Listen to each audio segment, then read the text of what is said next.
चले।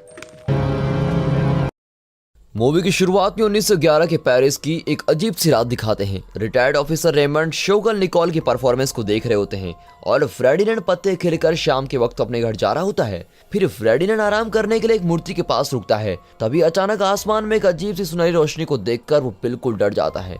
ये optical illusion professor Joseph ने किया था, जो एंशिएंट इजिप्ट के एक्सपर्ट हैं, जिन्होंने बहुत सी रिसर्च के बाद टेलीपैथिक टेक्निक्स को सीखा है। वो घर बैठे अपनी शक्तियों से 136 लाख पुराने डायनासोर को अंडे से निकाल देते हैं, जिनमें से एक टेरासोर निकलता है। अब दोनों का दिमाग एक दूसरे से जुड़ जाता है, इसलिए जो टेरासोर करता है वही जोसेफ भी करता है। उसके बाद टेरासोर म्यूजियम की छत से उड़ जाता है। अब ये सब होते हुए इंस्पेक्टर अल्बर्ट भी देख लेते अगर वो सोए नहीं होते। रेमंड निकोल को अपने साथ समय बिताने के लिए कार में लेके जाता है। तभी उन पर टेरासोर हमला कर देता है, जिसकी वजह से वो पानी में गिर जाते हैं। ये सब होते हुए फ्रेडिनेंड देख लेता है और अल्बर्ट को इस इमरजेंसी के लिए उठाया जाता है। इसी बीच अंड्रेज, जो एक यंग साइंटिस्ट है, उसको दिखाते हैं, जो जर्डिन डेस प्लांटेस में असिस्टेंट है। वो अपनी क्रश के लिए एक लेटर लिख रहा होता है, जिसका नाम एडेल होता है, जो एक बहुत ही जानी मानी लेखक और पत्रकार है, जिससे वो पहले बुक साइन करते वक्त मिला था। एडेल इस वक्त पेरिस में नहीं होती, उसके पब्लिशर ने उसको पेरू भेजा होता है, पर एडेल वही करती है जो उसको करना होता है और वो पेरू की जगह इजिप्ट चली जाती है और इजिप्ट जाकर वहाँ के कुछ लोगों को रामसेस द ग्रेट की कब्र ढूंढने के लिए लगती है। उनमें से एक आदमी उसकी खबर किसी को दे रहा होता है। जब वो सब कब्र के अंदर पहुंचते हैं, वो नक्शे के हिस्सों को एक साथ रखते हैं ताकि एडल सीक्रेट दरवाजे को खोल सके।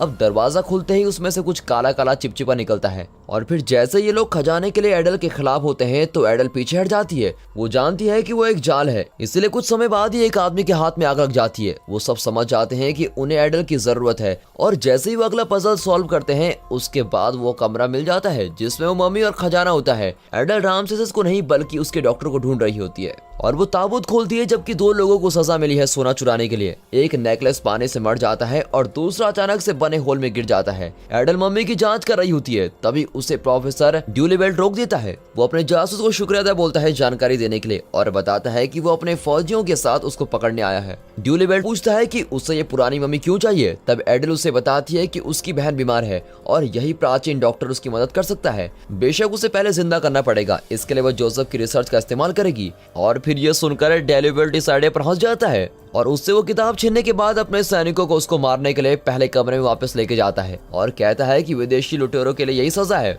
फिर ड्यूलिबेल्ट एडल से मरने से पहले उसकी आखिरी इच्छा पूछता है। एडल उससे एक सिगरेट मांगती है और फिर वो उसको सिगरेट दे भी देता है और जैसे ही लेटर उसके पास ले जाता है, एडल उससे लेटर छीन लेती है और उसकी कमर पर मार डालती है। फिर वो ड्यूलिबेल्ट को मम्मी रैपिंग मशीन में धक्का दे देती है और एक गुफा की ओर भागने लगती है और अपने पीछे लेटर फेंक देती है ताकि वहाँ आग जल जाए और सैनिक उसका पीछा न कर सके। अब जैसे ही वो मम्मी वाले कमरे में पहुंचती है, वो ताबूत में कूद जाती है और वो ताबूत सीधे नदी में गिर जाता है और फिर वहाँ से वो बच निकलती है।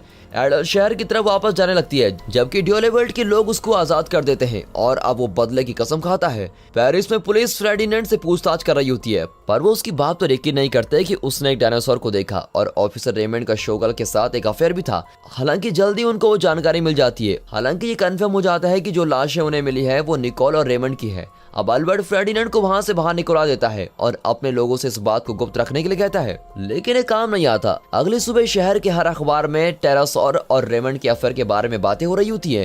प्रेसिडेंट को भी ये खबर पता लगती है और वो तुरंत अपने कैबिनेट में इस बात को निपटाने के लिए कहते हैं, जिससे लोग डरे ना और लोगों को ये बताया जाए कि उन्होंने अपनी खिड़की से किसी भी टेरासोर को उड़ते हुए नहीं देखा। वो इस हफ्ते के अंत तक इस बात को खत्म करना चाहते हैं, लेकिन हेयर के ऑफिसर एक काम किसी और को करने के लिए कहता है। जब तक ये बात अल्बर्ट तक नहीं पहुंच जाती, जिसे सिर्फ 24 घंटे मिले हैं इस बात को खत्म करने के लिए। इसी बीच अंड्रेज अपने दोस्त प्रोफेसर मनार्ड के साथ म्यूजियम में होते हैं और उन्हें वो टूटा बांडा मिल जाता है और वो समझ जाते हैं कि ये अंदर से तोड़ा गया है। फिर अल्बर्ट भी वहाँ पहुँच जाता है और इस बात को झुटाने की कोशिश करता है। मनार्ड अल्बर्ट को जॉस के पास जाने को कहता है और बताता है कि जॉस भी इकलौता एक एक्सपर्ट है। जॉस टेरासोर को अपने अपार्टमेंट में छुपा रहा होता है। जब अल्बर्ट और पुलिस जॉस के अपार्टमेंट में पहुंचते हैं, तब डायनासोर पर्दे के पीछे छुप जाता है और उनकी बातें सुन रहा होता है। फिर अल्बर्ट जॉस के ब्रेकफास्ट में से अंडा खाने लगता है और टेरासोर को गुस्सा आ जाता है और वो अपार्टमेंट को तबाह करके उड़ जाता है। फिर जॉस को पुलिस पकड़ लेती है। अब एडल पेरिस में मम्मी को लेकर वापस आती है और उसे अपने अपार्टमेंट में लेकर जाती है और अपने एडिटर को झूठ बोलती है कि वो पेरू गई थी और इस बॉक्स में बड़ी पाइप है। जैसे ही वो घर पहुंचती है तो वो नर्स को भेज देती है जो उसकी बहन का ध्यान रख रही थी और एंड्रेज के भेजे सभी लेटर्स को नजरअंदाज कर देती है। वो अपनी बहन अगाते को देखती है जो बेड पर बेहोश होती है वो उससे वादा करती है कि वो उसको जल्द ठीक कर देगी, लेकिन अब उसने वो किताब खो दी है, इसलिए उसे जोसेफ को ढूंढना पड़ेगा जिससे मम्मी को वापस जिंदा किया जा सके। अब जैसे ही वो बाहर जाने लगती है वो एंड्रे से टकरा जाती है जो उसके लिए एक और लेटर लाया होता है। एडल उस लेटर को टेबल पर रख रही होती है कि तभी वो अखबार को देखती है जिसमें लिखा होता है कि जोसेफ को मौत की सजा मिलने वाली है।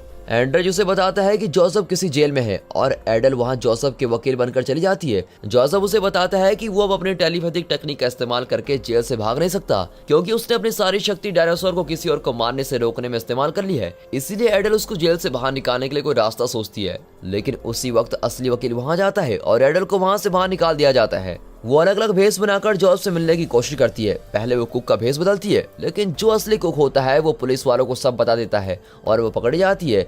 फिर एक नर्स और एक नन का रूप बदलती है, लेकिन फिर भी पकड़ी जाती है। अब चौकीदार का भेष बदलने के बाद उसका प्लान काम कर जाता है, लेकिन तब तक जोसेफ को मारने के लिए लेके चल जाते हैं। इसी बीच अल्बर्ट जस्टिन का स्वागत करता है जो एक बहुत बड़ा शिकारी है जो टेरासोर को पकड़ने के लिए बुलाया जाता है और वो सबसे पहले उसके बारे में जानने की कोशिश करता है, जिसके लिए वो एफिल टावर के ऊपर चढ़ जाता है। तभी अल्बर्ट के ऊपर डायनासोर पॉप कर देता है।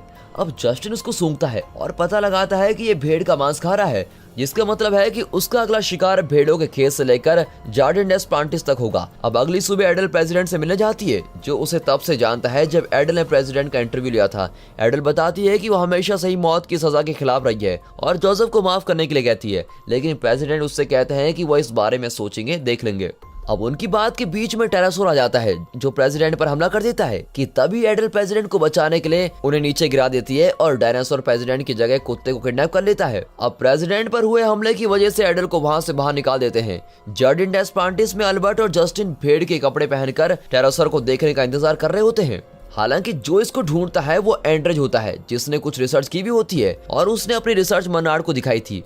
उसने कुछ टुकड़े और अंडे के छिलके और मांस के कुछ टुकड़े एक शांत जगह पर रखे होते हैं और टेरासोर कुत्ते के साथ वहां आता है ये सोचकर कि वो उसका घोंसला है। वहां एडल पुलिस को समझाने की कोशिश कर रही होती है कि जोसेफ उस टेरासोर को कंट्रोल कर सकता है, लेकिन वो इस बात पर विश्वास नहीं करते और उसको वहां से बाहर निकाल देते हैं। वो वापस घर जाती है और अपनी बहन से माफी मांगने के बाद नहाने चली जाती है और एंड्रेज के भेजे हुए पत्रों को पढ़ती है जहां उसे अपने सवाल का जवाब मिलता है। एडल जल्दी से जल्दी एंड्रेज के पास पहुंचती है और उसे किस करते हुए थैंक यू बोलती है और उसे डायनासोर के घोंसले के पास ले जाने को कहती है।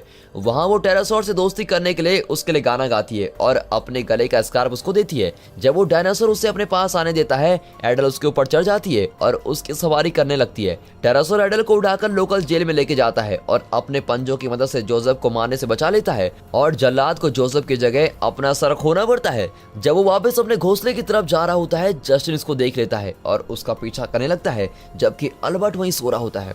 जोसेफ अपने पुराने दोस्त मनार्ड से मिलकर बहुत ही खुश होता है, लेकिन तभी जस्टिन टेरासोर पर गोली चला देता है और जोसेफ और टेरासोर के दिमाग जुड़ने की वजह से जॉस को भी गोली लग जाती है। मनार्ड गुस्से में जस्टिन के पास से बंदूक छीन लेता है और उसका पीछा करने लगता है। जॉस के पास ज्यादा वक्त नहीं होता क्योंकि टेरासोर मरने वाला होता है और उस डायनासोर को डॉक्टर के पास लेकर भी नहीं जा सकते। उस डायनासोर को जिंदा रखने के लिए एडल एंड्रेज को उसका ध्यान रखने के लिए छोड़ देती है और वो जोसेफ को लेकर अपने अपार्टमेंट में चली जाती है ताकि वो मम्मी को जिंदा कर सके। एडल एक सर्कल बनाने के लिए कुछ पुराना सामान लेके आती है। जोसेफ अपनी बची हुई टेलीपैथिक शक्ति का इस्तेमाल करता है ताकि वो मम्मी को जिंदा कर सके, लेकिन इसी बीच टेरासोर और जोसेफ मर जाते हैं। वो मम्मी जिसका नाम पैटमोसिस होता है वो जिंदा हो जाता है और चलने और बोलने लगता है। वो उसको वापस जिंदा करने के लिए एडल का शुक्रिया अदा करता है, लेकिन वो उसे एक बुरी खबर देता है कि वो फिजिक्स का डॉक्टर है, जिसका मतलब है कि पैटमोसिस एडल की बहन की मदद नहीं कर सकता। वो एडल से पूछता है कि एगथ के साथ ये सब कैसे हुआ था। एडल उसे बताती है कि एगथ और एडल दोनों बहुत ही अच्छा टेनिस खेलती थी, लेकिन उन्होंने कभी एक दूसरे के खिलाफ कोई सीरियस मैच नहीं खेला होता है।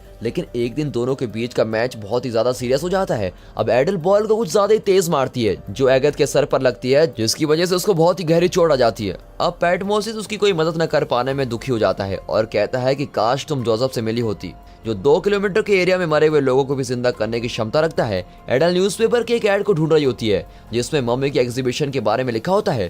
तभी उसे एक आइडिया आता है। वो एगथ को व्हील चेयर पर लेकर जाती है और पैटमोसिस को एक सूट पहना देती है। पैटमोसिस वहाँ फेर्डिनेंड से मिलता है और उससे बात करता है। सभी अंदर जा रहे होते हैं कि तभी पैटमोसिस अपनी शक्तियों से म्यूजियम का दरवाजा खोल देता है और सभी गार्ड्स को सुला देता है। वो लोग रामसेस के डॉक्टर को ढूंढने के लिए एग्जीबिशन में रखे सभी ताबूतों को खोलना शुरू कर देते हैं। वो रामसेस के साथ साथ सभी मम्मीज को जिंदा कर देते हैं। रामसेस अगैत की मदद करने के लिए मान जाता है और फिर किसी तरह अगैत के सर से हैप्टेन को निकाल दिया जाता है। उसके बाद रामसेस अपने सभी नौकरों के साथ शहर को देखने चला जाता है, जबकि अगैत उठ जाती है। अब दोनों बहनें गले मिलती है और रामसेस डिसाइड करता है कि लोवेरे के बाहर एक पिरामिड होना चाहिए और मम्मीज को देखकर फेर्डिनेंड बेहोश हो जाता है। और अगले दिन सुबह न्यूज़पेपर में ये बात होती है। प्रेसिडेंट अल्बर्ट को इस नई समस्या को सुलझाने को कहते हैं। एंड्रिज एडेल के घर जाता है पर उसे वहाँ अगैत मिलती है। अगैत उसे बताती है कि एडेल कुछ हफ्तों तक यहाँ नहीं आएगी। एड्रिज अगैत को फूल देता है और अगैत उसे चाय पिलाने के लिए इनवाइट करती है। इसी दौरान एडेल छुट्टियों के लिए एक शिप में जाती है, जबकि ड्यूलेवर्ल्ड उसके पीछे अपने एक आदमी को लगा देता है। उसके भविष्य का कुछ पता ही नहीं होता क्योंकि जिस शिप में वो चढ़ती है उसका नाम टाइटैनिक होता है। जार्डिन डेस प्लांटिस में मनार्ड अभी भी जस्टिन का पीछा कर रहा होता है। तभी उसे अल्बर्ट और उसके अधिकारी पकड़ लेते हैं। जस्टिन बहुत ही खुश होता है कि मनार्ड अब उसके पीछे नहीं है। तभी उसके पीछे 2 गोरिल्ला खड़े होते हैं और ये मूवी यहीं पर खत्म होती है। And finally thanks for watching.